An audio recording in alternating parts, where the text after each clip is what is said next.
ಸ್ವಾಭಿಮಾನಿ ನ್ಯೂಸ್ಗೆ ಸ್ವಾಗತ. ಇಂದಿನ ಪ್ರಮುಖ ಸುದ್ದಿಗಳು. ನಿವೇಶನದ ವಿಚಾರದಲ್ಲಿ ಗಲಾಟೆ, ವಾಸವಿದ್ದ ಮನೆಯನ್ನು ಕೆಡವಿದ ಆರೋಪ, ಮಹಿಳೆಗೆ ಸಹಾಯ ಮಾಡಿದ್ದಕ್ಕೆ ಪಕ್ಕದ ಮನೆಯವರಿಂದ ದೌರ್ಜನ್ಯ, ಸಾಗರ ನಗರದ ಶ್ರೀಧರ ನಗರದಲ್ಲಿ ಘಟನೆ, ರಕ್ಷಣೆ ನೀಡುವಂತೆ ನೊಂದ ಮಹಿಳೆಯರ ಕಣ್ಣೀರು. ನಾನು ಅವಳೊಬ್ಬರಿಗೆ ನೋಡ್ಕೊಳ್ಳೋ ಅಂತ ಬಿಟ್ಟು ಹೋಗಿದ್ದೆ. ಅವ್ರನ್ನ ಇಲ್ಲದೆ ಟೈಮ್ ನೋಡಿ ಜಾಗ JCB ತಂದು ಬೀಳಿಸಿದ್ದಾರೆ. ನಿಮಗೆ ಪೊಲೀಸಿಗೆ ನೀವೇನಾದ್ರೂ ಮೊರೆ ಹೋಗಿದ್ದೀರಾ? ಪೊಲೀಸ್ ರಕ್ಷಣೆ ಹೋಗಿದೆ ಸರ್. ಅವ್ರು ಯಾರು FIR ಮಾಡಿಲ್ಲ, ಏನಿಲ್ಲ, ಕೇಸೇ ತಗೊಂಡಿಲ್ಲ ನನ್ನ ಮೇಲೆ. ನಾನು ಹೇಳ್ತಾ ಇದ್ದೀನಿ, ನಾನು ಇವರು ಆಸ್ಪತ್ರೆ ಹೊಟ್ಟೆ ನೋವು ಅಂತ ಆಸ್ಪತ್ರೆಗೆ ಹೋಗ್ತೀನಿ ಅಂತ ನಿಮ್ಮ ಹೇಳಿ. ಹೆಸರೇನು? ನನ್ನ ಹೆಸರು ಜಯಲಕ್ಷ್ಮಿ ಎಸ್. ಎಲ್ಲಿ ವಾಸ ಆಗಿದ್ದೀರಿ? ನಾನು ಈ ಮನೆಯಲ್ಲಿ ಈ ಮನೇಲಿ ವಾಸ ಇದೆ. ನನಗೆ ನಾನು ವಾರ್ಡ್ ನಂಬರ್ 3 ಶ್ರೀಧರ್ ನಗರ ಸಾಗರ. ನನಗೆ ಆದಂಥ ಒಂದು ಸೈಟ್ ಕೊಟ್ಟಿದ್ದಾರೆ, ಅದರಲ್ಲಿ ಎಲ್ಲ ವ್ಯವಸ್ಥೆನೂ ನಾನು ಮಾಡ್ಕೊಂಡಿದ್ದೀನಿ. ಇವಳಿಗೆ ನೀರು ಕೊಡಬೇಡ ಅಂತ ನನ್ನ ಹತ್ರ ಜಗಳ ಮಾಡ್ತಾಯಿದ್ರು. ನಾನು ಅದಕ್ಕೆ ಅವ್ರ ಮಾತಿಗೆಲ್ಲ ಯಾವಾಗ ಜಗಳ ಮಾಡ್ಕೊಂಡಿದ್ರು ನಂಗೆ ಗೊತ್ತಿಲ್ಲ. ಇವಳಿಗೆ ನೀರು ಕೊಡ್ತಾ ಇರೋದು ನೋಡಿದ್ರು. ಅದಕ್ಕೆ ಅವ್ರು ನಿನಗೆ ಇವಳು ಇಲ್ಲ, ಕೋರ್ಟಲ್ಲಿದೆ ಸರ್, ಅದು ಕೋರ್ಟಲ್ಲಿ ನಾಳೆ ತೀರ್ಮಾನ ಆಗುತ್ತೆ. ಅವ್ರು ಏನು ಮಾಡಿದರು, ಕೋರ್ಟಿಂದ ಟೈಮ್ ತೊಗೊಂಡು ಈ ಥರ ಧ್ವಂಸ ಮಾಡಿದ್ದಾರೆ. ಆವಾಗ ನಾನೇನು ಮಾಡಿದೆ, ಇವಳು ಒಂದು ಸತಿ ಆಸ್ಪತ್ರೆಗೆ ಹೋಗಿ ಬರ್ತೀನಿ ಜಸ್ಟ್ ಅಂತ ಹೇಳಿದೆ. 11:30 ಅದೇ ಹೋಗಿ ಜಸ್ಟ್ ಬರ್ತೀನಿ ಅನ್ನೋಷ್ಟೊತ್ತಿಗೆ ಅವರು ಇವಳು ಹೋಗಿದ್ದು ನೋಡ್ಕೊಂಡು ಹಿಂದ್ಗಡೆಯಿಂದ ಹಿಂಗೆ ಮಾಡಿದ್ದಾರೆ. ಅವಳು ಹೋಗಿ ಆಸ್ಪತ್ರೆ ಮುಟ್ಟಿದ್ಲೋ ಏನೋ ಗೊತ್ತಿಲ್ಲ.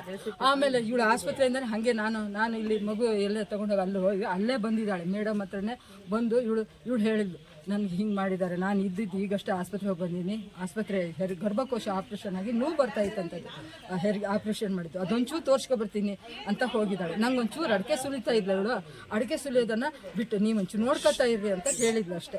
ಒಂಚೂರು ನಾನು ಮಗುಗೆ ಸ್ನಾನ ಮಾಡಿಸ್ಕೊಬಂದು ಅವ್ರ ಮನೆಗೆ ಶರ್ಟಾಗಿ ಮೊಬೈಲ್ ಹಿಡ್ಕೊಂಡ್ರೆ ಹಾಡು ಕೇಳ್ತಾನೆ ಅವನು. ಹಾಡು ಕೇಳಿದರೆ ಮಾತ್ರ ಇದು ಮಾಡ್ತಾನೆ, ಅಂಗವಿಕಲ ಮಗು ಅದು. ಆ ಹಾಡು ಕೇಳಿದ್ರೆ ಮಾತ್ರ ಇಂಪಾಗಿರ್ತಾನೆ. ಅದಕ್ಕೆ ಆ ಮೊಬೈಲ್ ತಗೊಂಡು ಹೋಗಿದ್ದೆ. ನನ್ನ ಹೆಸರು ಸುಷ್ಮಾ ಅಂತ ಹೇಳಿ, ಇವ್ರು ಜಯಲಕ್ಷ್ಮಿ ಅವ್ರ ಮಗಳು. ಅವ್ರ ಜೊತೆನೇ ನಾನು ಇಲ್ಲೇ ವಾಸವಾಗಿದ್ದೀನಿ. ನಾನು ನನ್ನ ಗಂಡ ಕೆಲಸಕ್ಕೋಸ್ಕರ ಕುಂದಾಪುರದಲ್ಲಿ ನನಗೆ ಮದುವೆ ಮಾಡಿಕೊಟ್ಟಿದ್ದು. ನಾನು ಕೆಲಸಕ್ಕೋಸ್ಕರ ನಮ್ಮ ತಾಯಿ ಜೊತೆ ಈ ಮಗುನ ನೋಡ್ಕೊಳ್ಳಿಕ್ಕೋಸ್ಕರ ನಾನು ನಮ್ಮ ಅಮ್ಮನ ಜೊತೆನೇ ಪಕ್ಕದ ಮನೆ ಬಾಡಿಗೆಗಿದ್ದೀನಿ. ಬಾಡಿಗೆ ರೂಪದಲ್ಲಿ ನಾನು ಇದ್ದೀನಿ. ಹಿಂದ್ಗಡೆಗೆ ಇವ್ರು ಹೋದಾಗ ಇವ್ರು 9:30 ಹಾಸ್ಪಿಟ್ಲಿಗೆ ಹೋಗಿದ್ದಾರೆ. ನಾವು ಅಮ್ಮ ಅಡಿಕೆ ಸುಲಿಯರಿ ಅಂತ ಹೇಳಿ ಇವ್ರು ಹೇಳೋಗಿದ್ರು.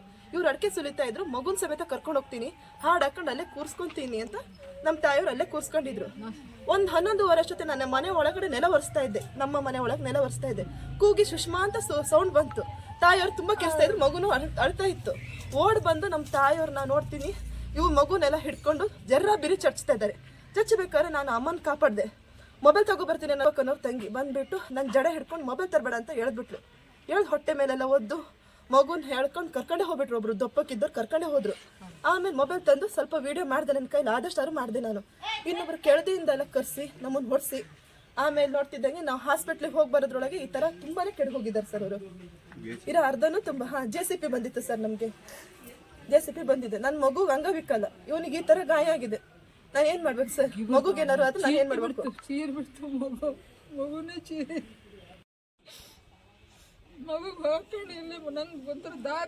ಅವನಿಗೆ ಮೆಡಿಸಿನ್ ಚಾರ್ಜ್ ಅಂತಾನೆ ನಮ್ಗೆ ಕಷ್ಟಪಟ್ಟು ದುಡಿತಾರೆ ಸರ್.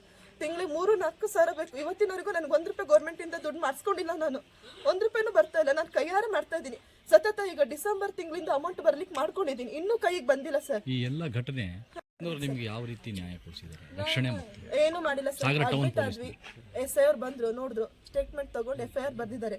11:30 ರಿಪೋರ್ಟ್ ಸಿಕ್ಕಿದೆ ಸರ್. ನಿಮ್ಗೆ FIR ಚೀಟಿ ಮಾಡಿದ್ದೆ ಸರ್. ನಾನು ನೀವು ಮನೆ ಬಿಟ್ಟು ಹೋಗಿ ಅಂತ ಹೇಳಿ 1-2 ಸತಿ ಇವರಿಗೆ ದೌರ್ಜನ್ಯ ಮಾಡಿ ಪೊಲೀಸ್ನವ್ರು ಬಂದ್ರು. ಮನೆ ತನಿಖೆ ಕೋರ್ಟ್ ಇದೆ, ನಾನು ಅವಾಗ ಬಿಟ್ಟು ಹೋಗ್ತೀನಿ, ಮುಗಿಸ್ಕೊಂಡೆ ಹೋಗ್ತೀನಿ ಅನ್ಬೇಕಾರೆ ಯಾರಿಗಾಗತ್ತ ಆಗ್ಲಿ ಅಂತ ಈ ಅಮ್ಮ ಹೇಳಿದ್. ಹೌದು, 12 ಗಂಟೆಗೆ ನಾನು ಈ ತರ ಆಗೋಗಿದೆ, ಬಂದ್ಬಿಡ್ರಿ ಮಗುಗೆಲ್ಲ ಹೊಡಿತಾ ಇದ್ದಾರೆ ಅಂತ ಕರೆಸಿದ್ರೆ 12 ಗಂಟೆಗೆ ಅವ್ರ ಫ್ರೆಂಡ್ ಬಂದಾಗ ಅವ್ರು ಕೇಳಿದ್ರು, ಎಂತಕ್ಕೆ ನಾವು ಹೆಂಡತಿಗೆ ಹಿಂಗೆಲ್ಲ ಮಾಡ್ಬಿಟ್ರಿ, ನಾವು ಬರೋ ತನಕ ಕಾಯಕ ಒದ್ನೇ ತಿರ್ಗೋ ನಾ ಮಾಡ್ತೀನಿ ಅಂತ ಹೇಳ್ತಾರೆ ಸರ್.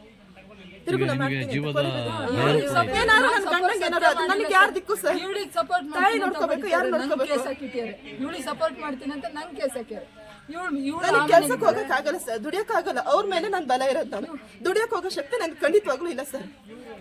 ಉಲ್ಟಾ ಮಾಡಿಡ್ದು ಹಿಂಗೆ ಹುಡುಗನ್ ಚೂಂಟಿದ್ರೇನು ಚಿಟ್ಟಿನ ಚೀರ್ಬಿಡ್ತು. ಒಂಥರ ಎಲ್ಲಿ ಎಳ್ದಾಕಿದ್ದಾರೆ. ಅವರಿಗೆ ಗರ್ಭಕೋಶದ ನೋವಿದೆ ಸರ್.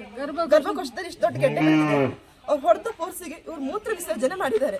ಅವ್ರಿಗೆ ನೋವು ಬಂದ್ರೆ ಇಲ್ಲ ಅಡ್ಡ ಉದ್ದ ಮಲ್ಕೊಂಡಿದ್ದಾರೆ. ನಾನು ಯಾರು ಅಂತ ಕಾಪಾಡ್ಲಿ ಸರ್? ಮಗು ನೋಡ್ಕೊಂಡ್ಲ, ನಮ್ಮ ತಾಯಾರು ನೋಡ್ಕೊಂಡ್ಲ, ನನ್ನ ಗಂಡನ ಕರೀಲ ಫೋನ್ ಮಾಡಿ. ತಗೊಂಡೆ ಅದು ನಾವು ವಿಷಯನೇ ಕುಡಿತೀವಿ ಸರ್. ಮತ್ತೆ ಇದಕ್ಕೂ ನಮ್ಗೆ ಏನು ಆಗ್ದಲ್ಲ. ಇದರಿಂದ ಸರ್ಕಾರದಿಂದ ಏನೇನ್ ನ್ಯಾಯ ಒದಗಿಸ್ಬೇಕು ನಮ್ಗೆ ಒದಗಿಸ್ಕೊಡಿ ಸರ್, ದಯವಿಟ್ಟು ಒದಗಿಸ್ಕೊಡಿ. ನನ್ನ ಮಗು ವಿಚಾರದಲ್ಲೂ ನಾನು ಬೇಡ್ತಾ ಇದ್ದೀನಿ. ನನಗೆ ನಮ್ಮ ಮಗು ಗಂಡ ಬಿಟ್ಟು ನನಗೆ ಬೇರೆ ಯಾರು ಇಲ್ಲ. ಅದು ಮನೆ ಎಲ್ಲ ಮಾಡ್ತೀವಿ. ಬೀದಿ ಮೇಲೆ ಬಿದ್ದು ಈಗ ಪಕ್ಕದ ಮನೆ ಆಶ್ರಯ, ಅದು ಮನೆ ಅಂದ್ರೆ ನಮ್ಮ ಮನೆಗೆ ಇದೆ ಸರ್. ಆಶ್ರಯ ಪಡ್ಕೊಂಡಿದ್ದಾರೆ ಪಾಪ.